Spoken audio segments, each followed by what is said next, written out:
Hello, and you're listening to Let's Drone Out. Thank you for coming in and tuning in. We are live every Thursday on the internet on youtube.com/Let's Drone Out. We are joined by everyone's favourite Curry Kitten. Hello. Sonic 2 is coming out soon, starring Dr. Robotnik Steven. Oh. Hello, everyone. My darling wife Tony. Bonjour. And we have with us tonight our special guests. We've got the Dutch drone gods. They thought about maybe giving themselves a sort of less macho name, but you know. And then we found out their nickname. So we've got Shaggy. Yes, here we are. Also known as Ralph. And his Scooby Vince. What's up? And if you don't know who these people are, you clearly got your head up your butt, because these guys. All right, maybe not Vince. Vince, is it true that Thomas covered for the downhill Red Bull chasing of? Well, Thomas is also part of the crew, and he went with Shaggy instead of me, but that's fine. I couldn't that week, so. Was he cheating on you? What? Yeah, I was cheating with another pilot on you. No.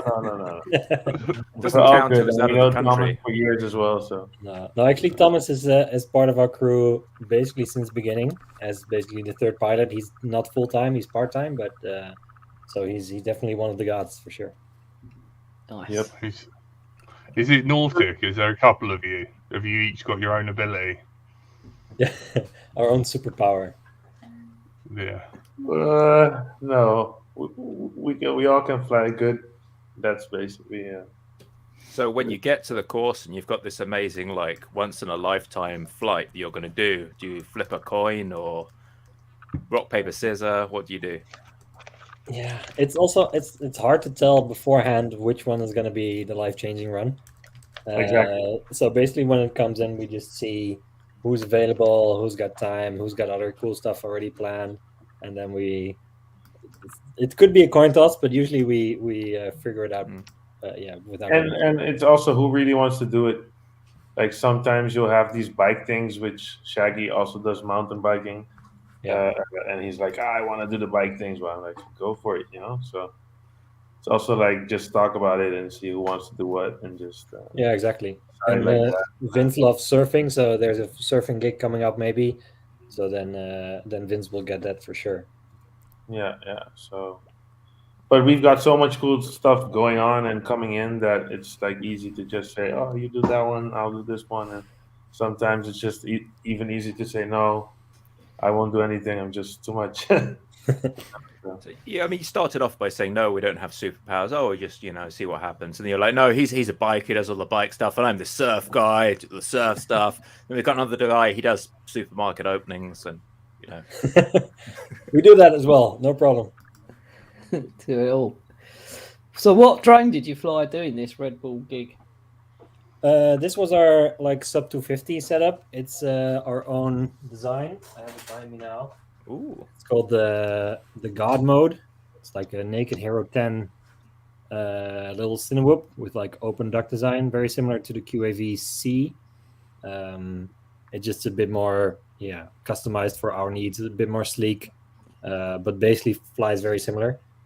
That was I brought some bigger drones to do that as well, but it's such a tight course and it's downhill, so I could manage it way better with this small little You had enough speed. That's impressive. Yeah, they're actually pretty fast. I mean, because you don't have any closed ducts, it's like still an open prop design. You can get 60-70 kilometers an hour pretty easily. And this bikers was going downhill 70, so it's if I throttle up a little bit and let it glide down, I could keep up. So were you running like a negative camera angle to do the downhill?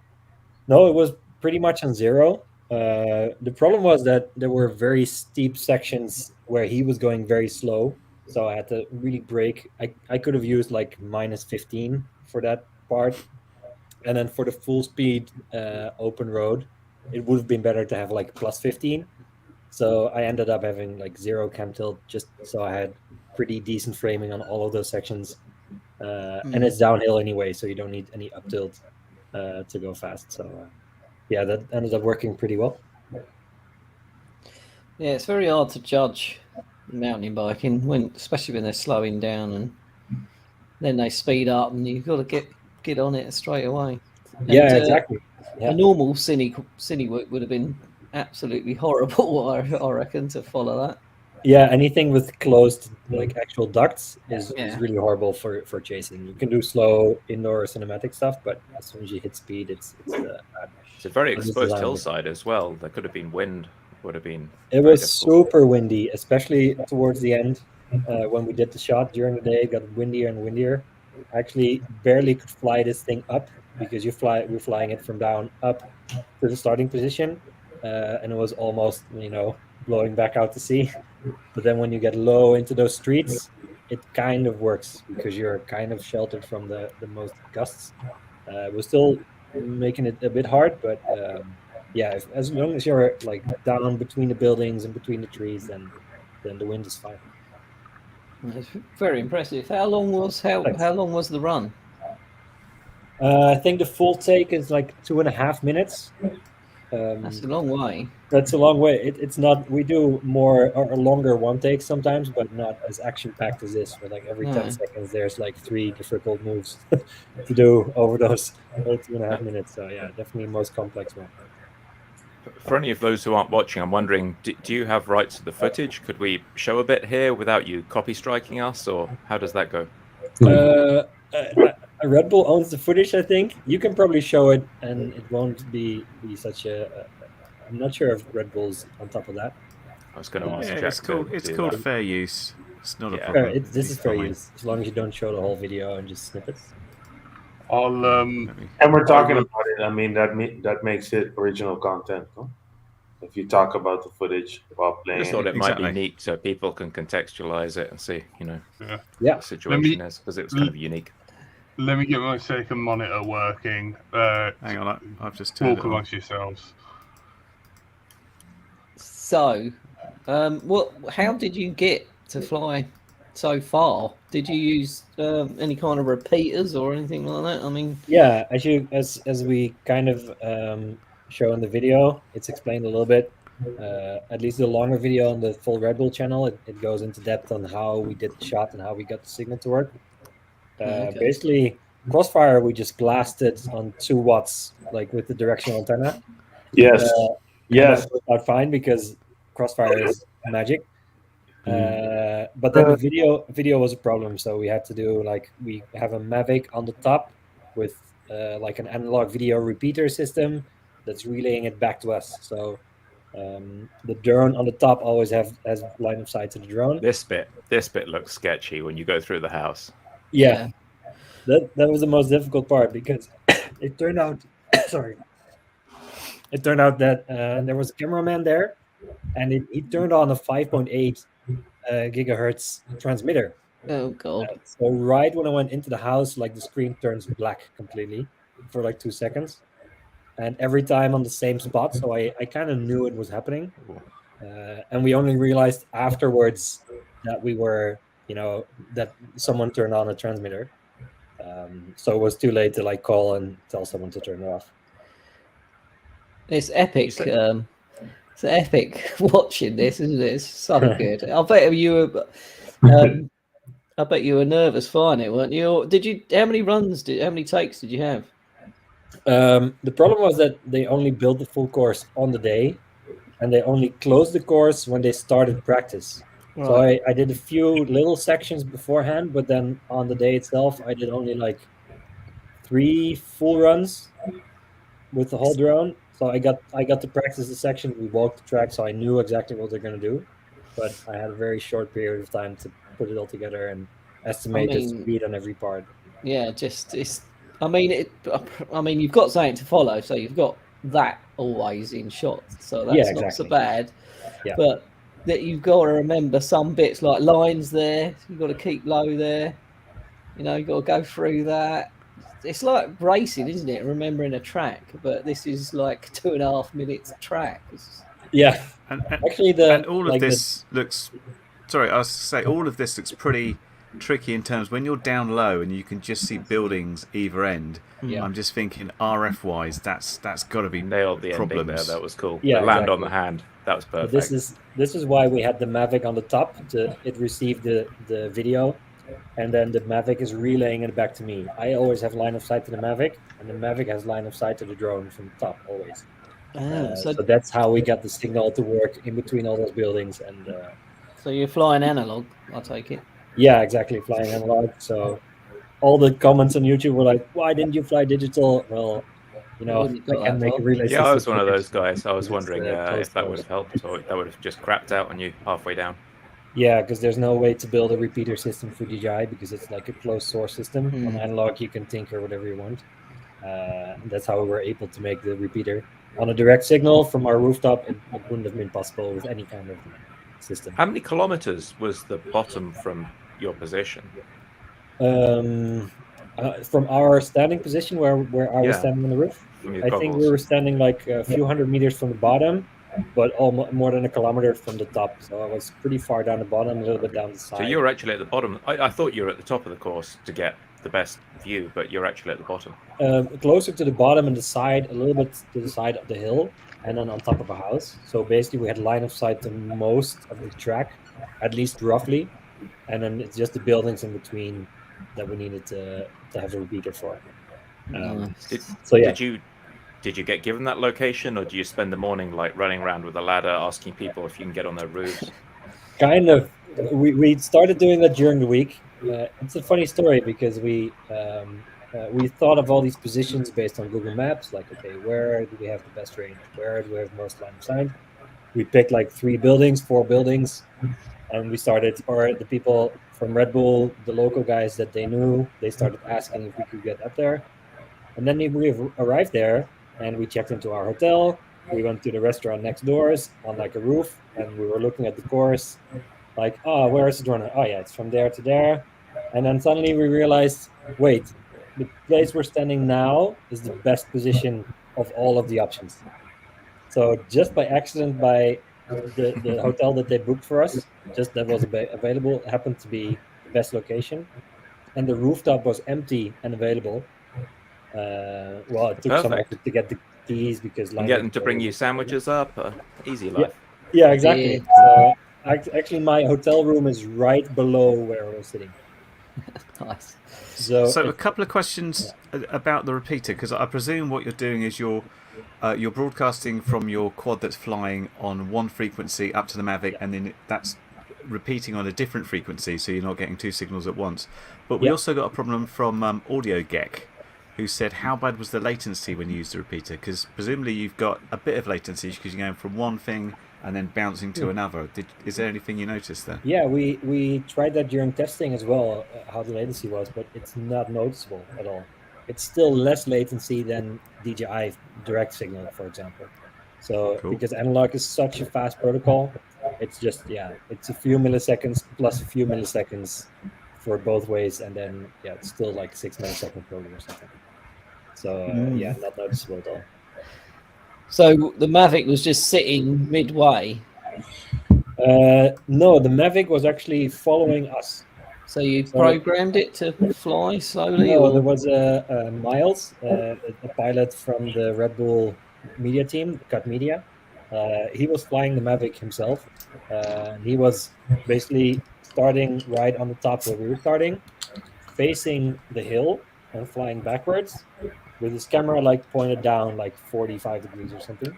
So he was having the rider in his view all the time and just following the rider all the way down the course. So he was right on top of my drone the whole way. And then our base station had some just patch antennas aimed in that area where he was flying. He was constantly controlling, just steering the drone right on top of our... keeping his speed. So was it just a fixed antenna, or do you like put a patch next to the camera and he moves the camera around, or what? We put a patch aimed backwards on the Mavic, from the Mavic pointing backwards, because he was flying backwards over the track, and we were on the downside. so then it was aiming to us. But we had the I mean, Mavic the inside. receiving from the actual quad. Oh, receiving, yeah, it has quad. one Omni, but one patch basically aimed down exactly the same, like 45-degree angle. Just so it has it pointed to the ground. It's very neat. I'm worried that Vince might be feeling a bit left out here because he wasn't on this trip. No, I'm enjoying the story. I'm enjoying the story. I mean, he's got his little sleep deprivation from small children as well. It's all good, man. It's all good. Vince, which part of this did you do? This I did. This I did. This I did. Say what you say. Hang on.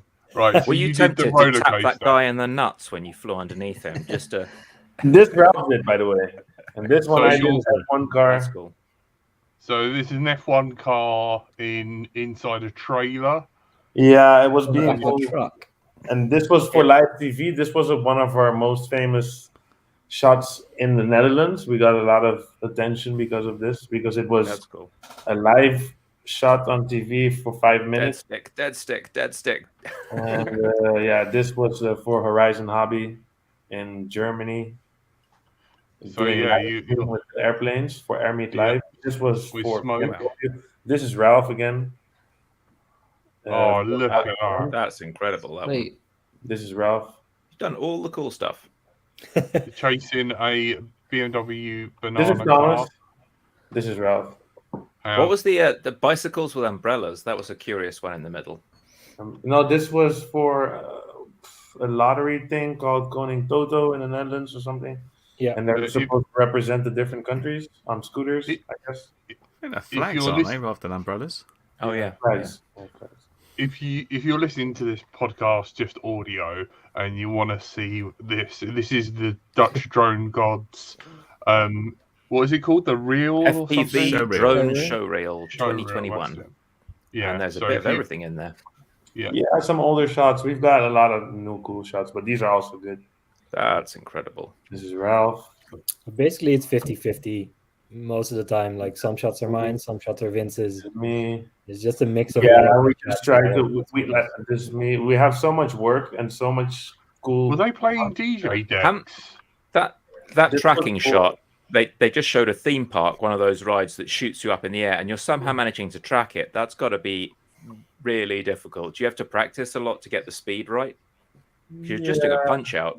You do it a few times, and then it's fine, and then you get speed. This was Mysteryland. This is one of the biggest festivals in the Netherlands, and because of COVID, they couldn't do the festival, right? So they were finding creative ways to make like live streams, and we were being asked. A DJ on a balloon. Yes, they put a DJ in a balloon, and they asked us to film it. And this year, we're doing so many festivals; it's crazy.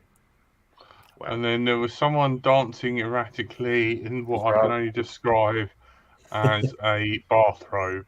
I think this was a commercial for like the European Song Festival last year in Rotterdam. So that's Eurovision. All the typical Eurovision Song Festival, yeah. Oh, more theme park Eurovision style dancers. Oh wow! I do love tail whips. They just look physically impossible. Who's the lady on the beach? It's one of the girls from a music video it's called Randy, one of the most popular art style DJs, and it was for one of his video clips.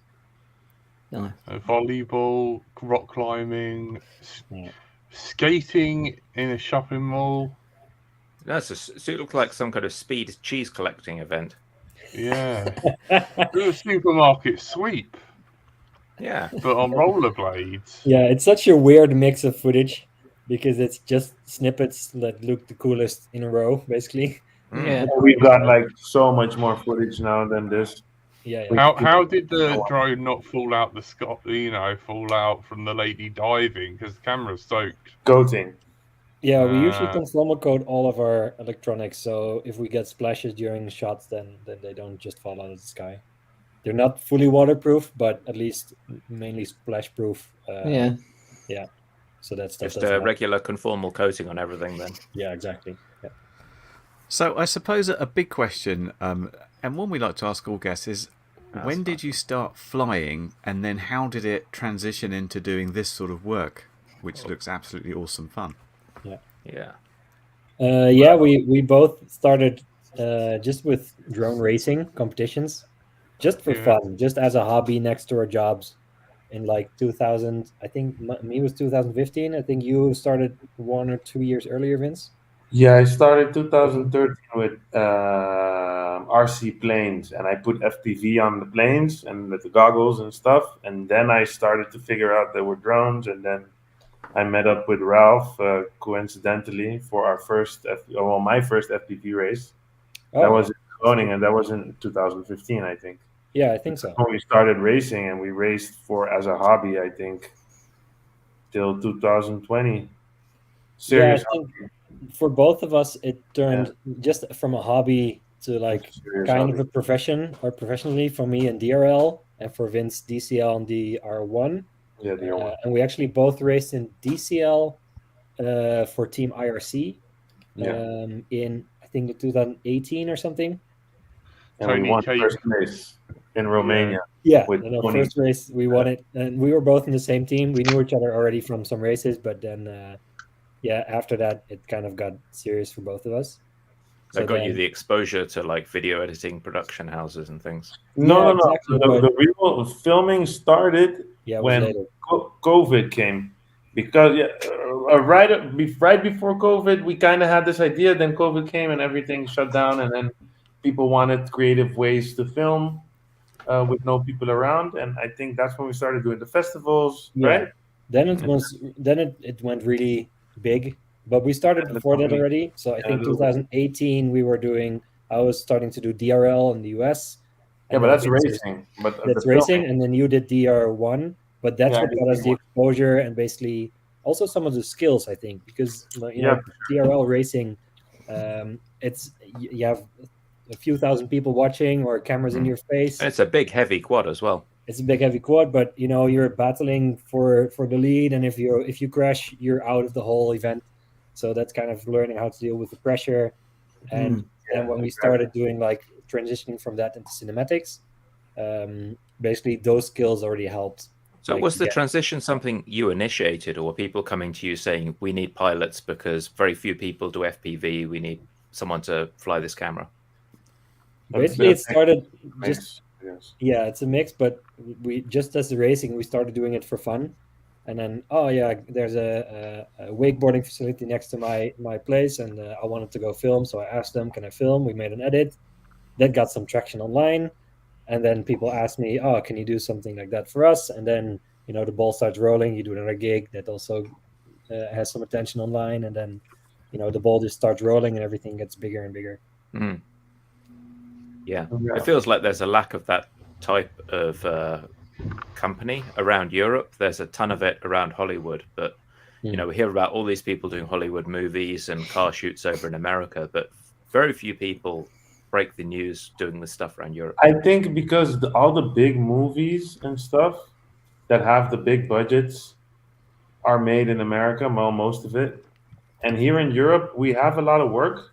And we do a lot of cool things. It's just not with the cinema cameras mostly, and it's not the things you see on TV or in the movies. Right. Because those guys are saying, unless I'm flying this $10,000 camera, no one wants to touch it. But you guys are like, hey, we're just doing this for a music festival. We've got a GoPro. It's better than nothing. What they had before was just someone with a GoPro that wasn't flying. So it's super good, man. The clients are happy. Everybody wants it. Like we get like tons of emails every day. I kid you not, like phone calls of people wanting us to be on set and making cool shots for them. So but indeed, this is a difference between Europe and the US, because in the US, indeed, there's flying with Komodos and bigger drones a lot. We have the Komodo as well. We fly with it once in a while, but there's just not. At least in the Netherlands, not so much big stuff happening. A few big commercials sometimes, like car commercials, but nothing like movie-wise. In Germany, it's a little bit bigger. Like our friends from Cinequads in Germany. This is TV. This is our shots for TV. Yeah. Well, this is with a GoPro, and they fucking loving this shit. Like for TV, for Dutch TV. Oh, if you rewind it, put it from the beginning, if you can. You can see the shot. It's a nice shot. Ralph made this shot. I think the GoPro is awesome. I mean, you couldn't go this close and fast to people with a. And this is their open leader for this program, and this is a program that's being viewed by a bunch of Dutch people here in the Netherlands. What are you flying for this then? You got like the same 2.5-inch platform or something bigger? Same setup as I did for the Red Bull one. Yeah. Yeah, that's the way to go. Cool. Yeah, that's not even as big as a regular Cine Whoop, is it? That was, I think, you had like 2.5-inch gem fans on that, right? It's 2.5-inch HQ. It's around 250 grams, so it's like half of the weight of like a squirt, I guess. So yeah, it's light enough and small enough to go like through the little window of the car in front of someone's face, but also still fast enough to go downhill after a biker. So it's pretty good. We use the setup more than our 5-inch and our Black. Yeah, I was going to say it's probably more. The guy in the car looked a little nervous. If I could see him push back in his chair anymore, I think he would have done. But he held it together quite well when he got out. So what about? Man, so it was funny. Yeah. How is the sort of what if someone wanted to do this? What are the legal aspects or about flying commercially? Did you have to do like a bunch of stuff, and do you have to go out and do risk assessments and fill in paperwork whenever you do this sort of thing? Sometimes. Indoor, there's no rules officially in Europe, so you can do whatever you want. If you want to fly an Inspire at 5 centimeters from someone's face, you can do it.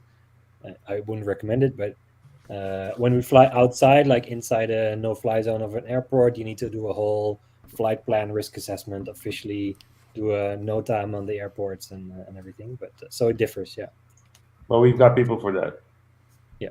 Oh, really? You outsource that? Oh, that's cool. You can just get on with the flying and like do the legal stuff over there. Yeah, exactly. Nice. It's like you spend weeks learning and getting the right papers to do that, and then you have to write all the papers as well for each gig. So like, no, we're not going to do that. If someone can do that for a few $100 for each gig, for us, then we're happy to pay them for it. Sounds like a perfect arrangement. Cool. Yeah. So we've got a question here.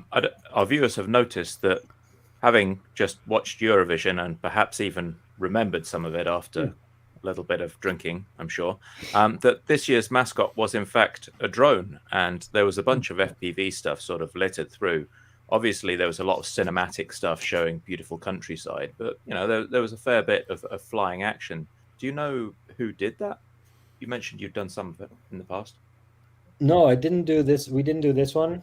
I saw a few pieces of it, but I don't know who did it. It was some cool, like, calm cruising over scenics, and it was a cool way to integrate the FPV drone into it. I think also because FPV, this filming with FPV has been out for a while now, and I think some media companies has been starting to train some of their people to fly FPV and maybe make simple shots, so they don't have to pay guys like us to come in and do it. That's what I think. But outrageous. Because you don't hear about it, like if there was a pilot in the community who made these shots, you would have heard who it was or seen who it was. I mean, a lot of those shots, the cinematic stuff, you could have just used a big DJI quad. And that's what I mean. So I think when it's simple stuff, I think it could be the media company doing the whole production. One of their guys, maybe a young kid who works for them as a gaffer or whatever, picked up the FPV and started ripping around. They're like, hey, we could use you. And like that. Yeah, because a lot of people see the potential now. I see so many more little companies and little guys pop up trying to do what we do. Like 2 years ago.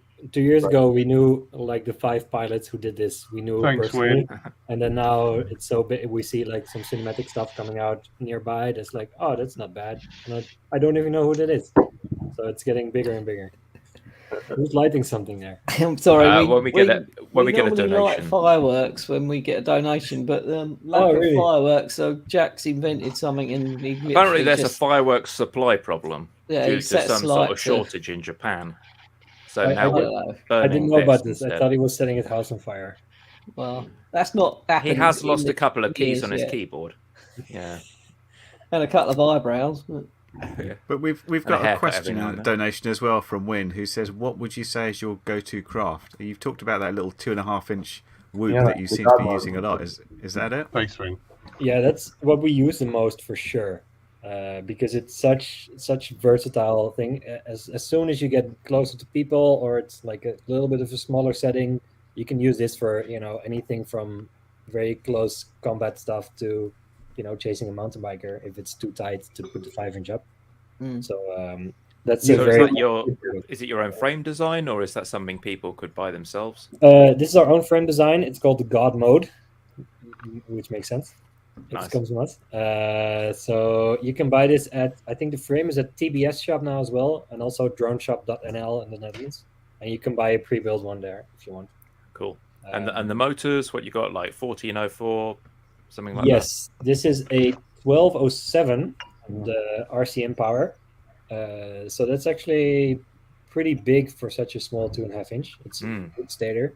So it's still usually when I fly indoors, it's I put a throttle limit of like 70%, just to have more throttle resolution when I'm just cruising. And I think it's 5,000 kV on 4S. So if you full throttle it, it's still pretty damn fast. Now, I see a metal box at the back. Have you actually put DJI in that one instead of analog? Yeah, this one has DJI. I have 2 of these with digital and 2 with analog. Mostly for simple indoor jobs, I use digital, just because reflections in buildings are usually better with that. Yeah. And to get the lowdown on the tech spec, so people know how to do this from the professionals, are you guys buying into the AIO craze, or you still have dual 20x20 separate FC ESC? This one has the all-in-one, so it's the beta. I think the F7 beta FPV 35 amp all-in-one FC and ESC. People are so rude about them. They say they blow up all the time, but just goes to show we've got the professionals using this one. Yeah, I have to say the last batch they have some gyro issues. There's some bad gyros in the last batch of the F7s, I think. But once you get a good one, they fly really well. Yeah. Cool. Nice one. So there you go. Pizza and rates. Next, you're gonna have to publish them. Yeah. But are you ever tempted to rip acro just when you're going around a TV studio and everyone expects you to fly like a little Mavic or something? Are you ever tempted just to throw in some snap rolls just to show them what you can do? Vince usually does it. Yeah. Sometimes I'm like, okay, one roll for good luck. Got any stories about that? No, do some orbits around a production assistant's head or something? No.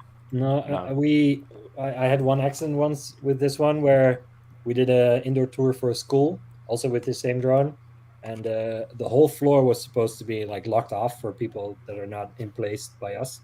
But then someone still managed to get through and walk there. We just fly full speed around the corner. Someone else walks in and just hit him straight in the head. Oh, with this setup. It happens sometimes, but they were like, "Oh, I barely felt it. It was fine because it's just a sub 250." And that's why you stick to the lightweight stuff. Exactly, that's also a big advantage. Yeah. What I had once is that we do a lot of schools as well, indoor tours with kids and just busy places. And I was flying around, and this one kid just grabbed my drone and ran away with it. And we had to and had to look in the goggles where they were, and the teacher had to came and give him detention. The kid was, I think, 11 or 10. And he didn't grab it like never this. Never find me. They have no idea what I look like. He grabbed it like this from the side so he wouldn't hit the props. It was pretty smart, I thought. And he just ran some hallways. Super crazy. He wasn't smart enough to unplug the battery, was he? He would have got away with it then. True. Vince had the same. You had the same on a festival, right? Someone plucked it out of the air when you were flying over them, and then just these dudes were pretty tall, and I saw the hand just poof, and I couldn't do anything. And then I would have to go in the crowd and look for the guys, and I actually found the drone. I found the guys. They didn't want to give it back, but then they did, and it was all good. But that was scary, man. They forget that it's got a camera on it. You know who on Yeah, it was like a hard festival. I think they were on drugs, man. Probably. They were out of it. Very likely, yeah. I got a butterfly, man. Look at this butterfly. You should have traded them a bag of sugar or some basil. Have you got any? Sorry, go on. I was going to say I'm really jealous. I'm also glad to hear that festivals are going now, and that you're doing your bit to kind of get people out there and going to festivals again. I think that's awesome. Yeah, man. Yeah, it's fun to do as well. Like the atmosphere there, we haven't had that in 2 years now, so it's cool to be there and with all the music and large crowds going mental. So that's just fun to be there. Yeah. Nice. Sorry, Tony. I've totally forgotten what I was going to ask. Yeah. Have you got any other horror stories?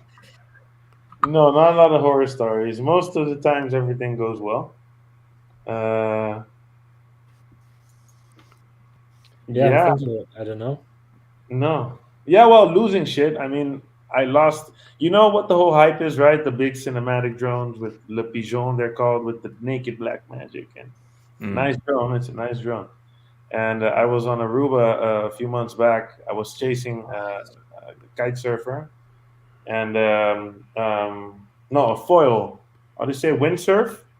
But then, like, they stand up on the water with, like, the thing that goes in the way. You know what I mean? Foil. Anyways, I was following this guy making nice shots. And all of a sudden, he puts his arm in the water and it splashes up into the FPV. And I coded everything, and the video just froze. Saltwater is a bit different to. That's super conductive. Yeah, saltwater is a lot different to. Yeah, not water. Fresh. Yeah, so that's not able to code for it. But then, there's a black magic. Sometimes, and that's an expensive drone, man. That's like naked black magic, 7-inch. Yeah. Oh, Shaggy. Where did you get the name Shaggy from? Are you a bit of a ladies' man, or is it like, hey, Scoob, and you've got like your special Scooby snacks? Like, do you own a van? Do you smoke in the van? Not yet. But no, it's just because I look like Shaggy from Scooby-Doo. Basically, I just got a haircut now, so it's less like him now. But if I grow my hair a little bit longer and bigger, but it was from when we started drone racing. You just needed some name, right? You needed a name, exactly. And they were like Shaggy, and my name is Jedi, and I did, instead of the I did the EYE, like Jedi. So I was like, yeah, that's a cool name. So now I'm Jedi, but sometimes I think, I wish I'd chosen a different name. But you just that's your handle, and that's the way it goes. It changed. Yeah, my handle somehow got picked up, and everyone knows me as Shaggy, and no one knows me as Ralph. So yeah, exactly. More people call him Shaggy than they call him Ralph. I was fascinated when Vince told me that was your name. I was like, really? Like, but like a few weeks ago, we had Tony Cake from Immersion RC on. And he sends his love. He said, like, I hope you guys still remember me. Of course. It was from a while ago, and so I've had some wild times with Tony, man. He is quite a character, isn't he? Yeah. He's just strongbow and fish and chips, and he's anyone's. That's it. That's decent fish and chips, and you can just give him strongbow all day, all night long, and he just, And then those races tips from the professionals there. Yeah, DCL with Team RSC, he was there for the 2 or 3 races I was there as well. So there was fun times with Tony and all the other teammates. Yeah. Back in the day, man, FPV was super fun, man. It's still fun, but I mean, it's now. Sounds like there's a tense switch. Has it become a problem? Because FPV is your job now. It's not. Yeah, I mean, that's super fun. That's super fun that we get to fly for our job, but we don't go to we don't go to races like we used to. You know, like. We used to go to all these different countries, do all these big races, and that used to be super fun. Meet all these guys. You'd meet at every race again, you know, just the community hanging out. And then Corona came, and then boom, was all gone. And now it's all online and shit. Well, I just think it's the human aspect's missing. I used to do a bunch of conferences and things as well, like tech conferences, and it used to just be hanging out with people. Now it's okay. We've got virtual conferences, and it's not the same. It's not the same thing. No, I don't like the sim racing as well. Not even to watch and not to do. It was so much fun just to go out to races and meet with 40 people flying a competition. Smash stuff up. Yeah, exactly. Borrow stuff off each other, lick each other's faces. I know. We didn't do that in the races, but don't know what you were doing. But It's But, just him. It's just him. That's just Jack.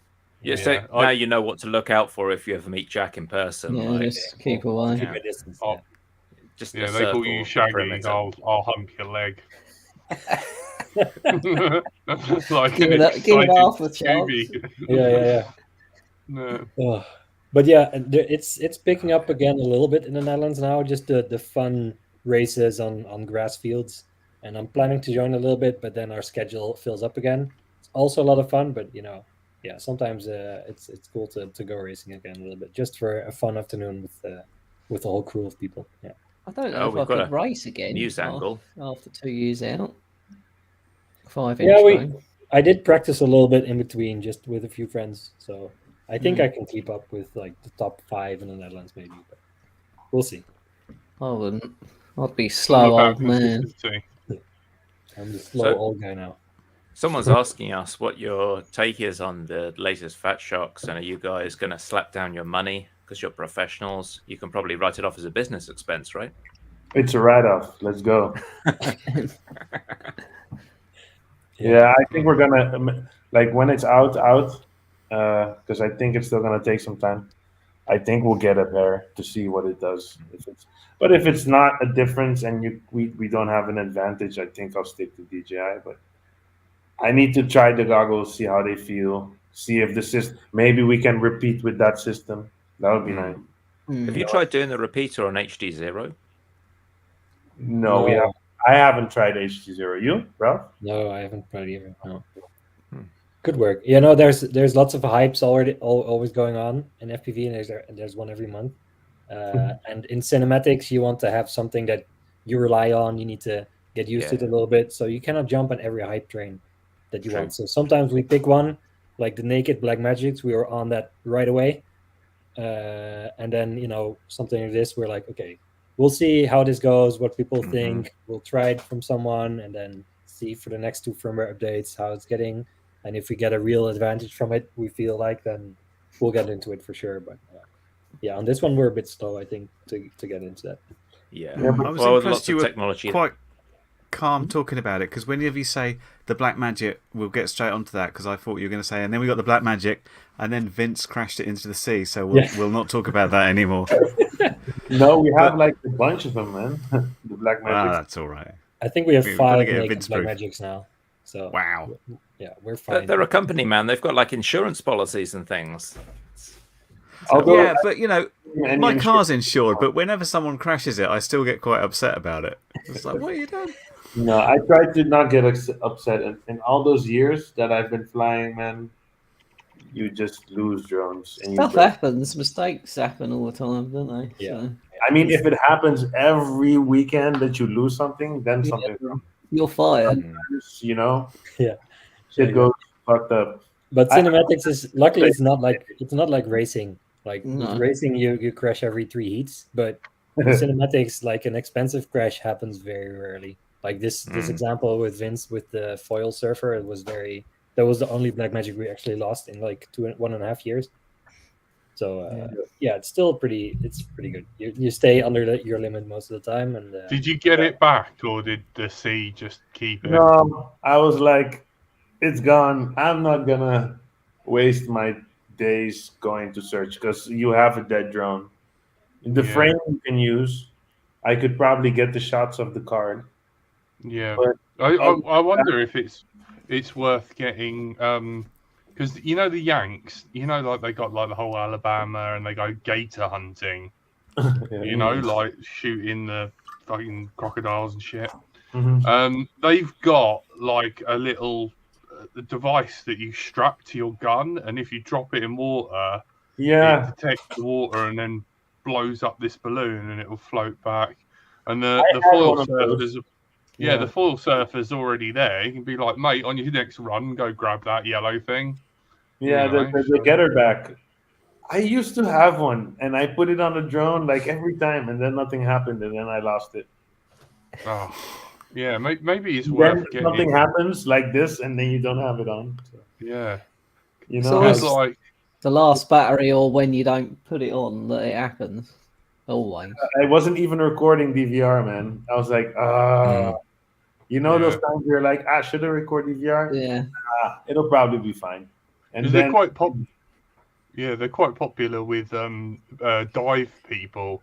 They attach it to their mates' dive belts, and then when they jump in the water, it goes off, and they can't get it off. I've seen that. It's like a prank. I think it's quite funny because you're just stuck there like that with like this thing on your back. I see a lot of guys as well put bottles, water bottles, water bottles, plastic bottles under their drone, so if they crash, it'll stay afloat. I mean, you could do that. I've had some crashes where I found it back. So yeah, it always flies a little bit less nice when you put the bottle on it. So sometimes like you'd have to tune for it, definitely.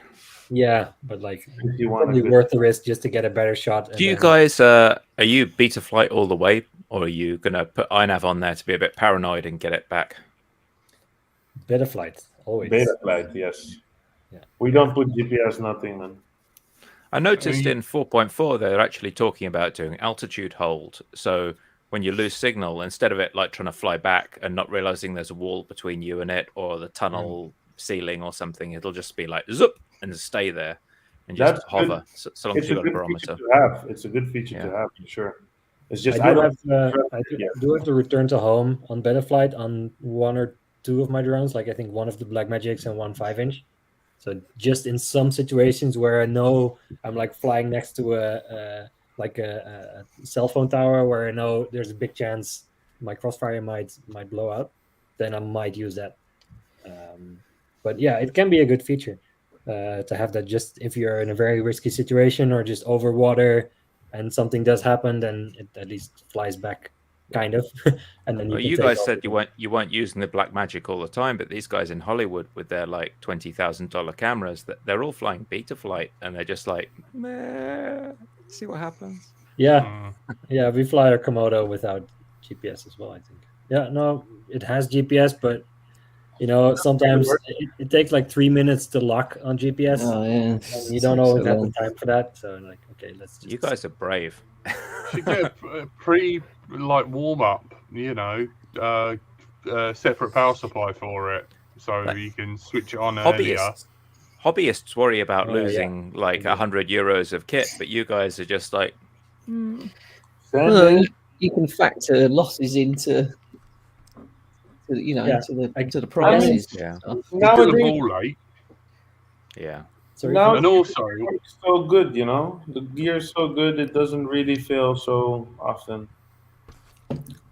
unless you stop and crash yourself. But other than that, most of the time they stay in the air. You know what I mean?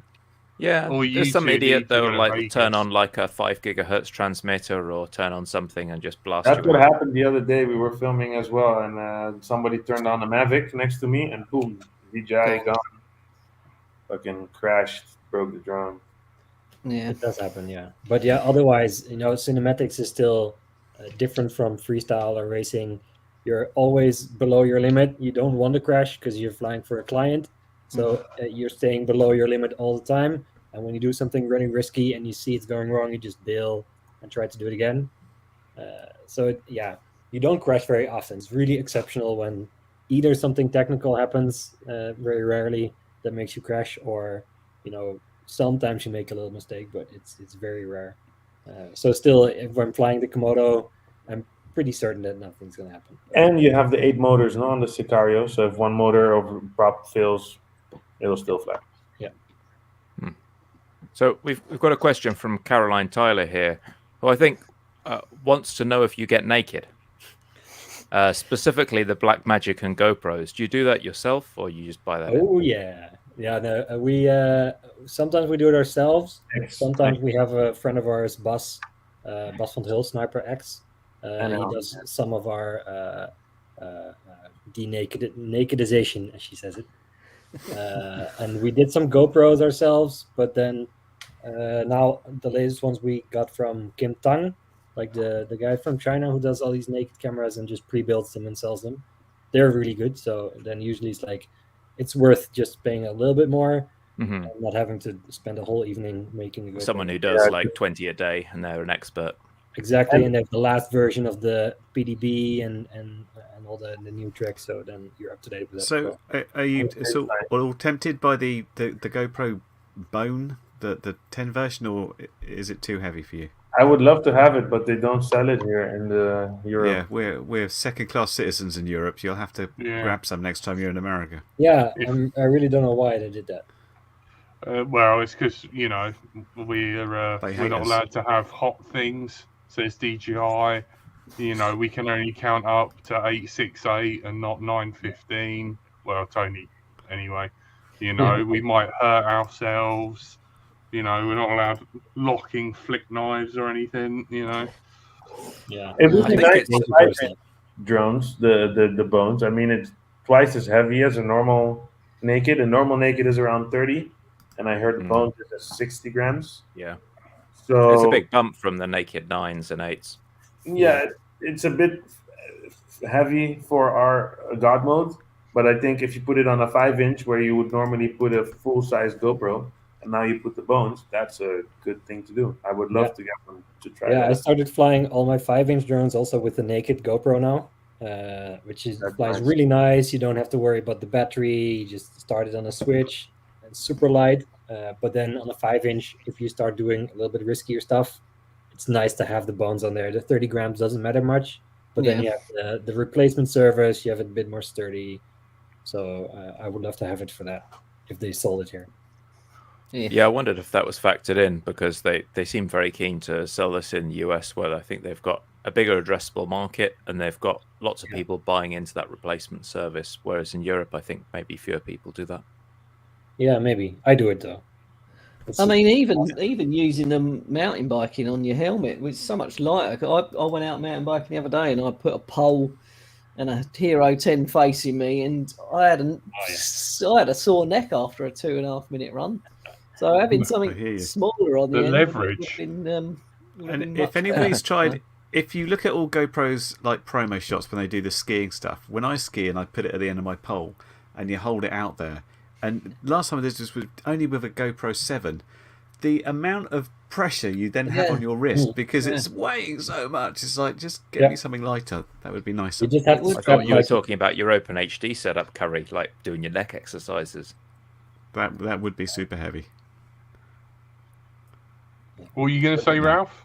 On all of these, if you do put the bones on like a stick or your helmet, then you do need to figure out, like, put a battery on your arm or something and that's true. Wire it there. You have to power it somehow, don't you? It's better you have to power it somehow. So, but you could run a long wire or put a wire in your helmet with a little lipo there. Yeah, put that battery on the back and then the camera on the front, and it balances out. Could work. The hobby kind of needs I often like having 5-volt wires on me plug. just in case people think I'm going to blow myself up. I think that's often a great way of getting people away from you. They should bring back the session, man. Yes. You've been saying that for how long? We need a petition. I've still got 2. Luckily, I've got 2. Nice. Well, you've got I've got a Smo 4K that has a little JST, and you've got these naked GoPros that have a JST, and then there's a Runcam Thumb that's got a little PH2. It feels like we need a good connector for an external power camera that's not a USB plug. That's just something a little bit stronger that can take a knock. It's not a tiny JST lead. We're missing something there. I'm a fan of the XT30s for this. They're very sturdy, but they're a little bit bigger again for a naked GoPro. It's a bit too big again. So there's nothing good. Yeah, it's too big. Yeah. But have you got any gigs that you're excited to do coming up? Probably can't talk about it. Oh, let me see, Mike. I don't know. We have a few big things coming up again with Red Bull, but I'm not allowed to talk about those yet. I'm going to Aruba next week for high winds. It's like a windsurfing competition. Well, let's hope I don't lose another drone, but that's going to be cool. Looking forward to that. Have you ever had the experience of, like, you go to a gig, or do a job, and then you end up in a situation where you feel like, how did this happen? Like, there's like cocaine, and there's hookers, and then there's like, you're on a speedboat, and then the next thing you're in a castle with, That would be nice, man. All right.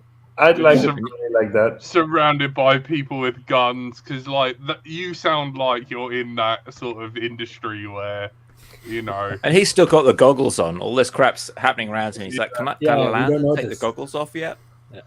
Yeah. You're right. No, but that's cool, and we're gonna do with Red Bull some cool things. I don't know if we can talk about it, Ralph. So you're official Red Bull pilots now? No, not official, but we have good connections and a lot of people from Red Bull that know us and know what we can do. So stuff is happening for sure. Nice. Excellent. Yeah. But about those situations you asked, like we go to places like Saudi Arabia. I was there in Dubai, where you expect stuff like that could happen, but it hasn't happened yet.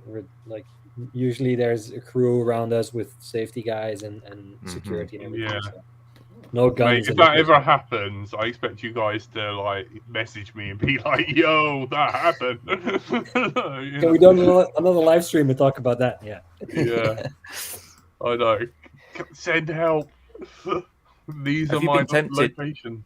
Have you been tempted to like have your own live stream and talk about your stories? Because it sounds like just your show reel. I mean, you've been all over the place. We need to do more stuff like that. I think, like do more behind the scenes and explain what we did and how we did it and where we're going. But DDG Lounge.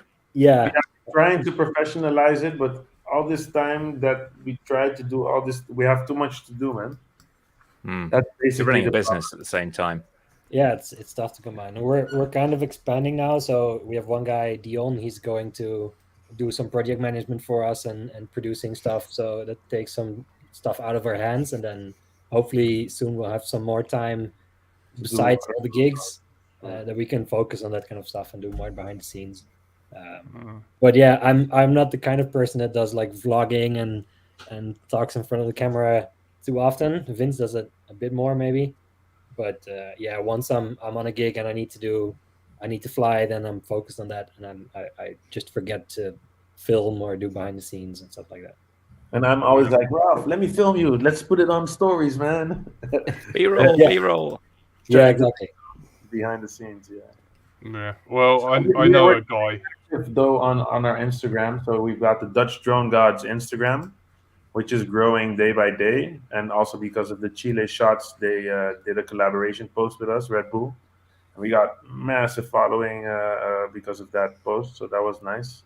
So we're trying to be active there, trying to post every week, do some cool stories behind the scenes when we can. And Shaggy's got his own Instagram, Shaggy FPV. I've got Jedi FPV. So there's a bunch of content that we post on there weekly. So if you're interested in what we do, you could always check that out. Check out the Drone Gods, check out what we do. And we always answer questions. I mean, I at least do. I think Ralph does that as well. Yeah. A lot of people message us, inbox us, hey, and what do you use? And what's the best way for people to get in touch with you if they've got some cool opportunity? Facebook Messenger, Facebook messages for me. Instagram. Yeah, that works. Okay. Or just if it's like a business type thing, you can go to our website and fill in the contact form, and there, then it gets to our inbox as well. DroneGods.com. That's DroneGods.com. Exactly. Because a lot of times, I'm surprised by how many people fill in the contact form. They actually do that. In the beginning, when we made the website, I was like, that's never going to work. Nobody's going to fill in the contact form. And they actually do. So that's pretty cool. Yeah. It's usually the local media teams that want to hire us for stuff. They just Google, FPV drone or race drone Netherlands, and then they still get to our website. So that's cool. Nice. Well, it sounds like you're going through a lot of growth, which is fantastic. It's nice to hear about our brothers in Europe experiencing some success. It's good to see you guys out there. Hopefully we get you back maybe in 6 months or a year and catch up with you and see what other awesome stuff you've been up to. Would love to. Will be cool. That'd be amazing, guys. Thanks. Thank you. That's all we've got time for, unfortunately. But it's been an absolute pleasure having you on. We might do a bonus pod after this because we still are owing one. All right, maybe next week then. Curry's shaking his head. That means yes in India, right? Huh? They say in India this means yes. So maybe Yeah. an Indian Yeah. nod for yes. Currently in Indian India at the moment.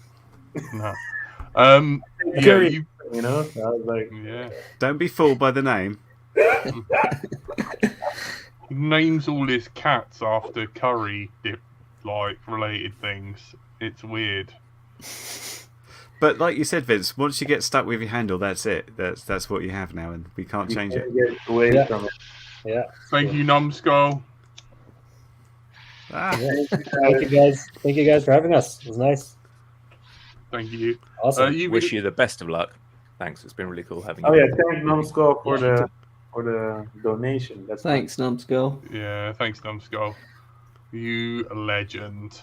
Thank you. You've been listening to Let's Drone Out. You've been joined by everyone's favourite Kokiden. goodbye. Stephen. Cheers. Thank you, guys. My darling wife, Tony. Bonjour. Vince. Don't forget Coco. That was Coco there. Oh, Coco. And Shaggy from the Dutch Drone Gods. Thank you guys for coming on. It's been an absolute pleasure. Thank you to all our Patreons. Like, comment, subscribe, and on social media, send pictures of your bums to Tony. Tone Please Star. don't.